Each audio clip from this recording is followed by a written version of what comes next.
சிறிய மணித்துளிகளில் அமர்ந்து விடுவேன். யாருடைய உதடுகளில் ஒளிந்து கொண்டிருக்கக்கூடிய சொல் நம் வாழ்க்கையை மாற்றும் என்று நமக்கு தெரியாது. அது எந்த புத்தகத்திற்குள் ஒளிந்து கொண்டிருக்கிறது என்று கூட நமக்கு தெரியாது. ஆனந்தமும் இருக்கிறதே, அது உங்களுடைய பேங்க் பேலன்ஸை விட பெருசு என்பது கோடீஸ்வரராக இருக்கக்கூடிய அருணாச்சலம் ஐயா அவர்களுக்கு தெரிந்திருக்கிறது.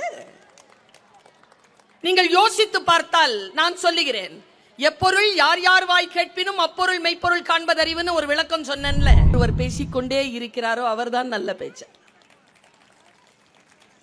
பேசிக்கொண்டே இருப்பது, அதை சிந்தித்துக் கொண்டே இருப்பதற்கு வழி செய்பவர்கள். கல்வி என்பது அற்புதமான ஆயுதம். உங்கள் குழந்தைகளை நீங்கள் இந்த மேலான கல்வி நிறுவனத்தில் சேர்த்து இருக்கிறீர்கள். கவனம். போன் எடுத்துட்டு பாத்ரூம்க்கு போகாத ஆட்கள் இங்க எத்தனை பேர்? அந்த 3 நிமிஷம் கூட தனியா இருக்க முடியாதா உங்களால? உங்க உடல் நலத்தோடு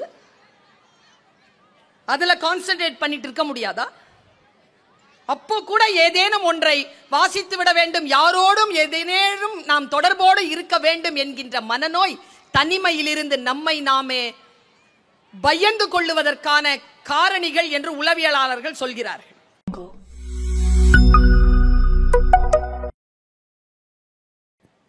திசை உறும் பந்தினை போல் உள்ளம் வேண்டியபடி செல்லும் உடல் கேட்டேன், நசையரு மனம் கேட்டேன், நித்தம் நவம் என சுடர்தரும் உயிர் கேட்டேன், அசைவரு மதி கேட்டேன், இதை அருள்வதில் உனக்கெதும் தடையுள்ளதோ, வல்லமைத்தாராயோ இந்த மாநிலம் பயனுற வாழ்வதற்கு. தெளிவுறவே அறிந்திடுதல், தெளிவுறவே அறிந்திடுதல், தெளிவு தர மொழிந்திடுதல், சிந்திப்பார்க்கே கழிவளர உள்ளத்தில் ஆனந்த கனவு பல காட்டல், கண்ணீர் துளி வர உள் உருக்குதல், இவையாவும் நீ அருளும் தொழில்களன்றோ எனும் சுப்பிரமணிய பாரதியாரின் சரஸ்வதி வணக்கத்தை முன்வைத்து கண்ணியத்திற்கும் போற்றுதலுக்கும் உரிய 1997 ஆண்டு தொடங்கிய இந்த கல்வி நிறுவனத்தை 2017 ஆண்டு பொறுப்பெடுத்து மிக சிறப்பாக நடத்தி வரும் அத்துணை பெருமக்களுக்கும் என்னுடைய அன்பும் நன்றியும் வணக்கமும் பாராட்டும். மேடையில் வீற்றிருக்கக்கூடிய அருமை தலைவர் ஐயா அருணாச்சலம் அவர்கள், தாளாளர் ஐயா சங்கர் அவர்கள், நம்முடைய அற்புதமான முதல்வர் அவர்கள், மேடையில் வீற்றிருக்கக்கூடிய நிர்வாக குழு உறுப்பினர்கள், இயக்குனர்கள், வந்திருக்கக்கூடிய பிரமுகர்கள், பத்திரிகை நண்பர்கள், தொழில்நுட்ப கலைஞர்கள், ஊடகவியலாளர்கள், இவர்கள் அத்தனை பேரையும் கடந்து கனிவுடன் கூடிய கண்டிப்பான புன்னகையுடன் குழந்தைகளை நிர்வகித்துக் கொண்டிருக்கக்கூடிய ஆசிரிய பெருமக்கள், இந்த கல்வி நிறுவனத்திடம் தன் குழந்தைகளின் வருங்காலத்தை ஒப்படைத்துவிட்டு கண்களிலே கனவோடு இந்த நிகழ்ச்சிக்கு வருகை தந்திருக்கக்கூடிய பெற்றோர்கள்,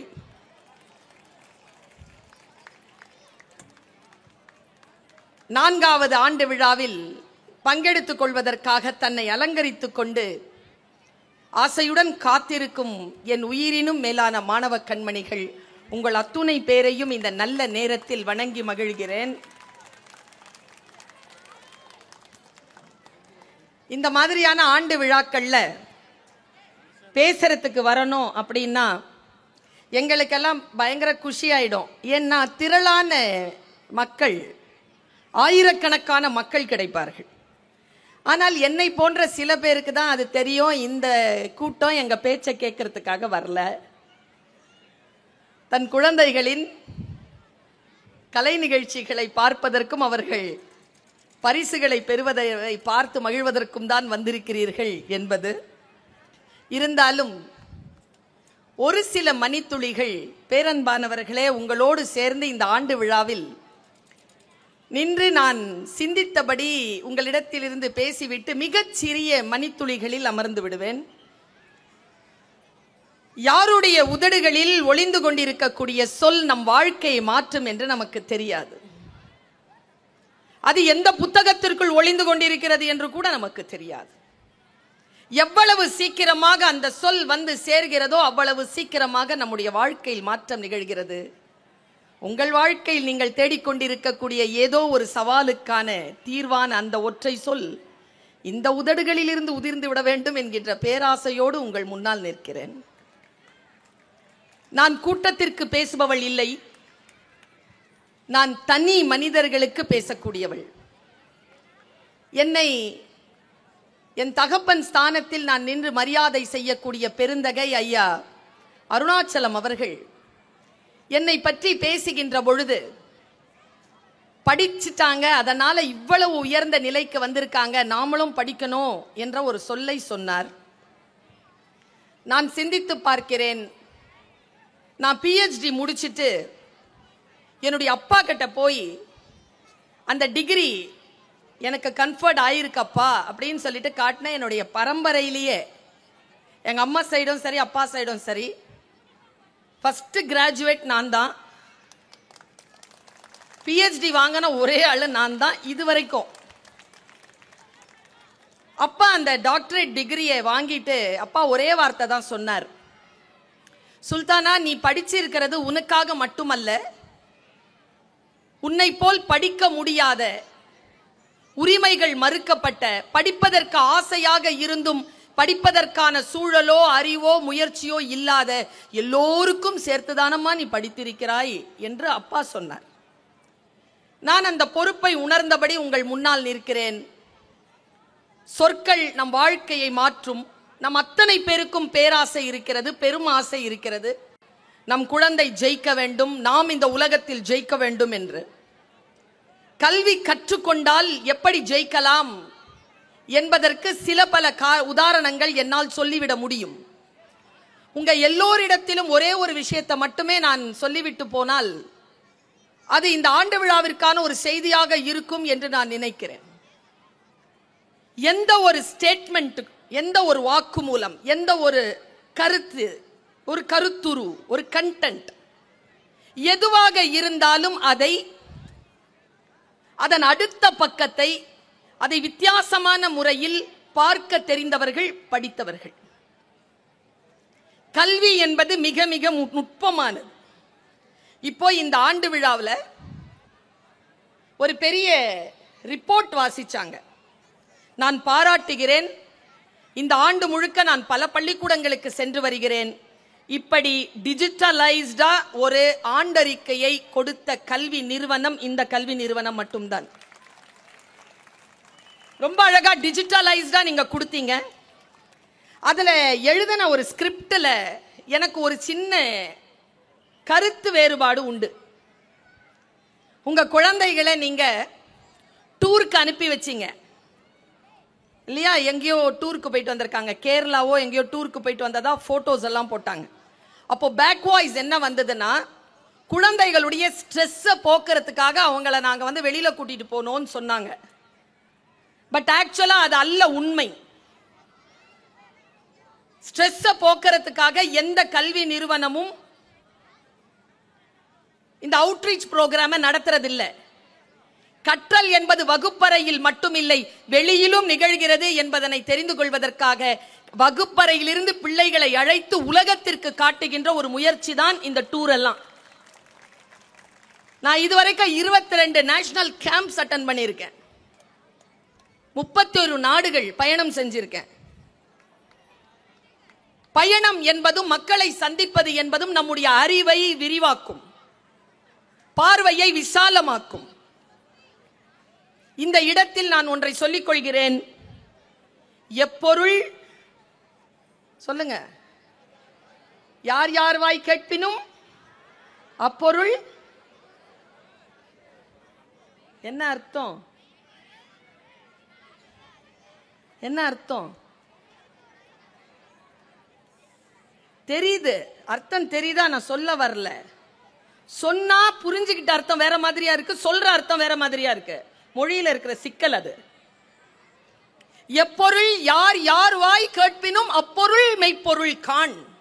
யாருடைய வாயிலிருந்து வந்தாலும் வந்த சொல்லுக்கும் சூழலுக்கும் இன்றைய நிலைமைக்கும் என்ன தொடர்பு, இந்த பொருள் நமக்கானதா என்பதனை ஆராய்ந்து முடிவு செய் என்கிறான் வள்ளுவன். எனக்கு தெரிஞ்சு நம்மை வழிபடுத்துகின்ற ஆக முக்கியமான ஒரு நூல் திருக்குறள். இந்த திருக்குறள் சொன்ன இந்த அர்த்தம் இருக்கு இல்லையா, நான் 2 விதமா உங்களுக்கு சொல்றேன். பெற்றோர்கள் இதை புரிஞ்சுக்கிட்டா போதும். எனக்கு கவனச்சிதறல் இல்லாமல் புரிந்து கொள்ளுங்கள், அவ்வளவுதான். மேடையில யாராவது வருவாங்க, உட்காருவாங்க, அவர் முதல்வர் வந்து தலைவர்கிட்ட ஏதோ பேசுவார், நம்ம கவனம் எல்லாம் அந்த பக்கம் போயிடும். நீங்க எவ்வளவு முயற்சி செஞ்சாலும் அவர்கிட்ட என்ன பேசினாருங்கிறத உங்க வாழ்க்கையில நீங்க தெரிஞ்சுக்க போறது இல்லை. ஆனா கவனம் முழுக்க அங்கதான் இருக்கும். உங்களுக்கு தெரிவிப்பதற்காக வந்து பேசிக் கொண்டிருக்கக்கூடிய என்னுடைய ஒலி இந்த காட்சிகளை முன்னால் தோற்று போகிறது. இதற்கு பெயர்தான் கவனச்சிதறல். எந்த காரியத்திற்காக வந்தோமோ அந்த காரியத்தை முழுமையாக இருக்கக்கூடிய ஒரு பழக்கம் பெற்றோர்களுக்கு இருந்தால் அது கண்டேஜியஸ். அப்படியே குழந்தைகளுக்கு அது தொற்றும். குழந்தைகள் கைத்தட்டுகிறார்கள். அவ்வளவு கவனச்சிதறலான பெற்றோர்களுடன் வாழ்கிறார்கள் போலும். பாருங்க, குடிச்சிட்டு ஒரு ஆளு ஒரு சாராய கடைக்கு கீழே நின்னு சாக்கடையில புரண்டுகிட்டு இருக்கான். அப்போ ஒரு இளைஞன் சாராயம் வாங்க வந்தானா. இதை கண்ணதாசன் சொல்கிறார். சாராயம் வாங்க வந்தவன் சாராயம் வாங்கி கொண்டிருக்கின்ற பொழுது அந்த சாக்கடையில விழுந்த ஒரு ஆள் சொன்னாராம், தம்பி குடிக்காத. அப்ப இந்த பையன் என்ன சொல்லி இருப்பான்? அதை சொல்றதுக்கு உனக்கு யோக்கியதை கிடையாது, நீயே குடிச்சு கீழே கிடக்கிற, உனக்கு என்ன யோக்கியதை அதை சொல்றதுக்கு? அப்ப கண்ணதாசன் சொன்னார், கீழே விழுந்தவன் சாக்கடையில் புலம்புகிறான் இல்லையா, அவனை விட தகுதியானவர்கள் குடிக்காதே என்று சொல்லுவதற்கு இந்த உலகத்தில் யார் இருக்க முடியும் என்று கேட்பார். எப்பொருள் யார் யார் வாய் கேட்பினும் அப்பொருள் மெய்ப்பொருள் காண்பது அறிவு. நீ படிச்சிட்டியா? நீ படிச்சியா? கேட்பதல்ல. அருணாச்சலம் ஐயா அவர்கள் ஒரு தலைவர். இவ்வளவு பெரிய பள்ளிக்கூடத்திற்கு தலைவர்களாக இருந்து 1000 பேருக்கு மேல் இருக்கக்கூடியவர்களுக்கு கல்வி கொடுக்கக்கூடிய அற்புதமான வாய்ப்பை பெற்ற அவர் சொல்லுகிறார், படித்துக் கொள்ளுங்கள். இல்ல சம்பாதிச்சுக்கோங்கன்னு சொல்லி இருக்கலாம்ல. எனக்கு தெரிஞ்சு இவங்க எல்லாம் நல்ல வியாபாரிகள். இவங்க சம்பாதிக்கணும்னா ஸ்கூல் கட்டி இருக்க வேண்டிய அவசியமே இல்லை. வேற ஏதாவது வியாபாரம் செஞ்சிருந்தா இதை விட சூப்பரா சம்பாதிக்கலாம். கல்வி என்கின்ற ஒன்றின் மீது நம்பிக்கை கொண்ட வியாபாரிகள் இன்றைக்கு நம் நாட்டிற்கு தேவைப்படுகிறார்கள். அருணாச்சலம் ஐயா போன்றவர்கள் அதற்கு மிகச்சிறந்த உதாரணங்களாக அமைகிறார்கள். கல்வியை கையில் எடுத்துக் கொள்ளுங்கள். பணம் அல்ல முக்கியம் வாழ்க்கையில்.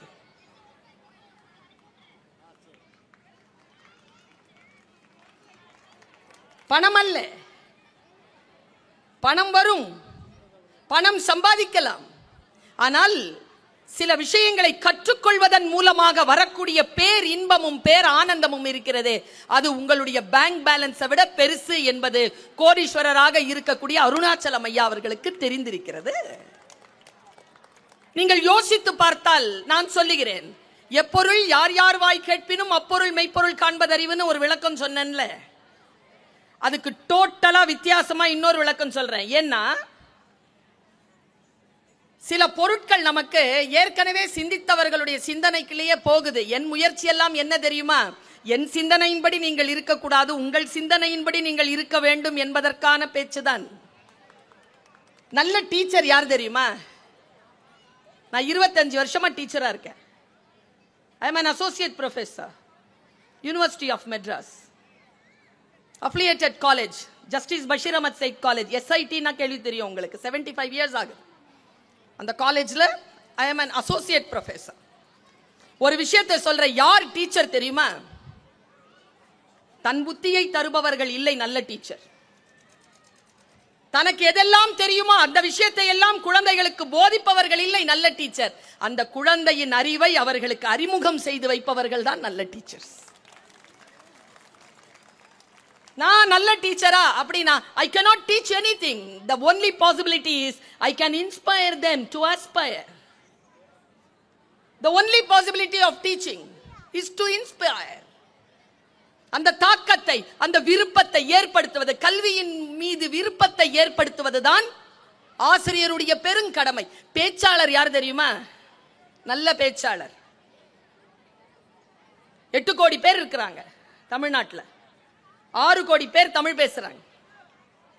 6 கோடிக்கு மேலும் பேசுறாங்க. மற்றவர்களும் தமிழ் பேச தெரியாதவர்கள் இல்லை. குழந்தைகள் பேச தெரியாதவர்கள், பேச முடியாதவர்கள். யார் பேச்சாளர்?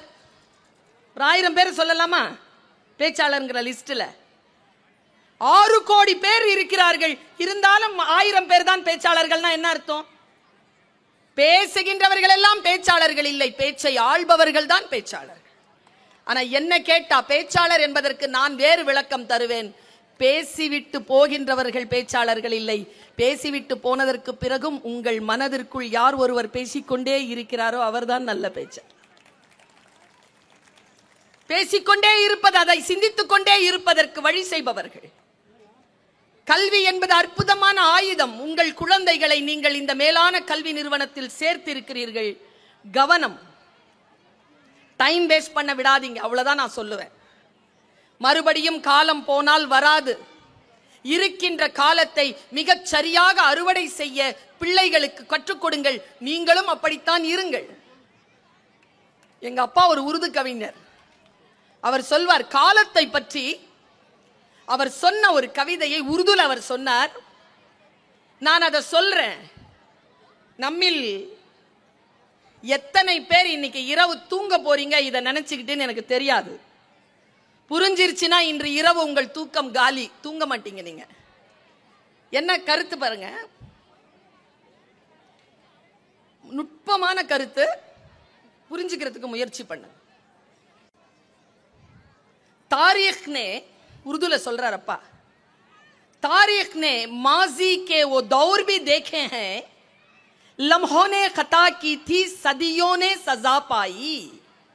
என்ன அர்த்தம் தெரியுமா? தமிழ்ல சொல்றேன் பாருங்க. உருதுல சொல்றதை விட எனக்கு தமிழ்ல சொல்றது பிடிக்கும் இந்த கவிதையை. உருது அழகான மொழி.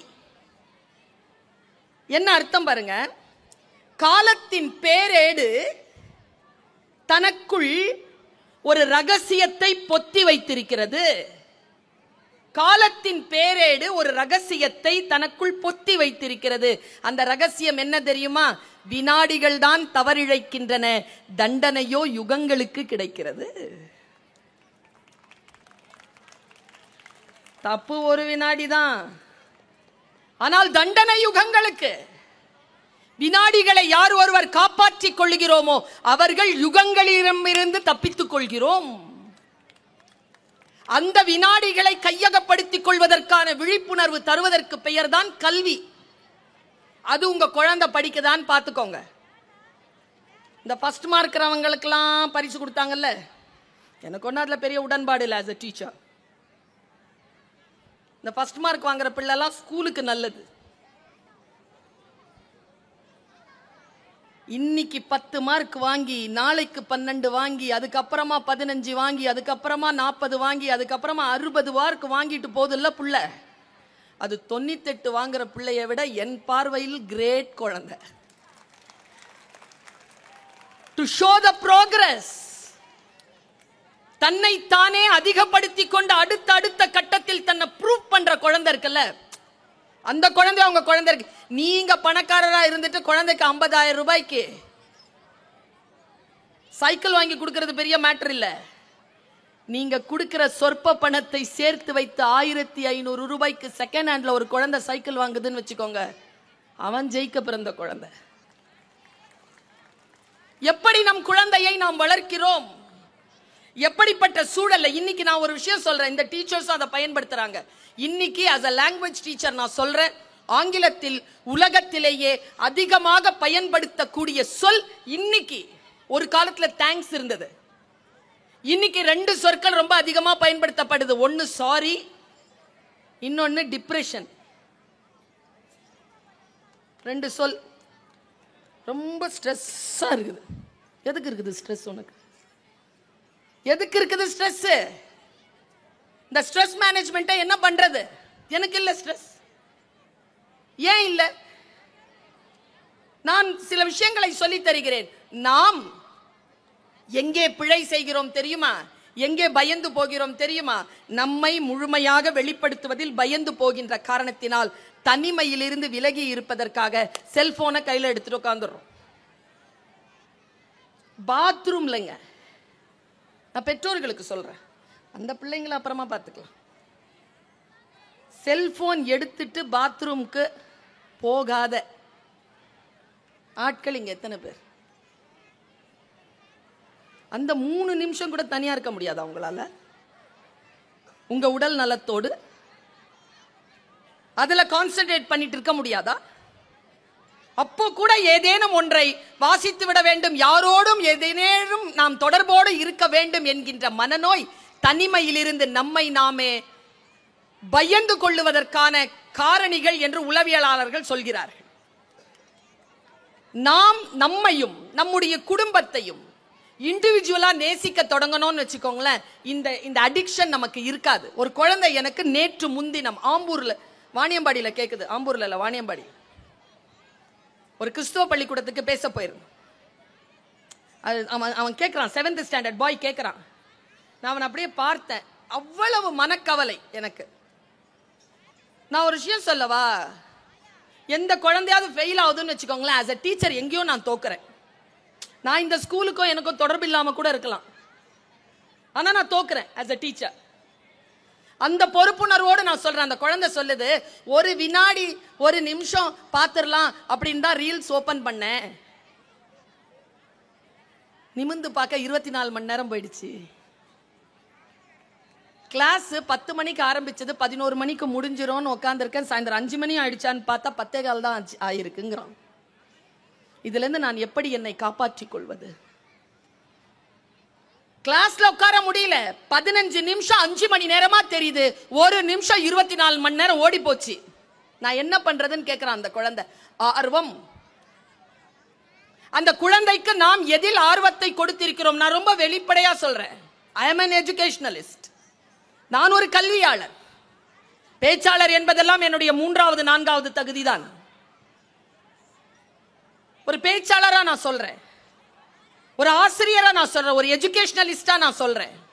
ஒரு குழந்தை எப்பொழுது தன்னை யாருடைய உதவியும் இல்லாமல் தனக்குள், தன்னுடைய பாடிக்குள், தன்னுடைய ஆரோக்கியமான சிந்தனைக்குள் தன்னை முழுமையாக வைக்க தெரிந்து கொள்கிறதோ அந்த குழந்தை கல்வி கற்பதற்கு மிக தகுதியான குழந்தை.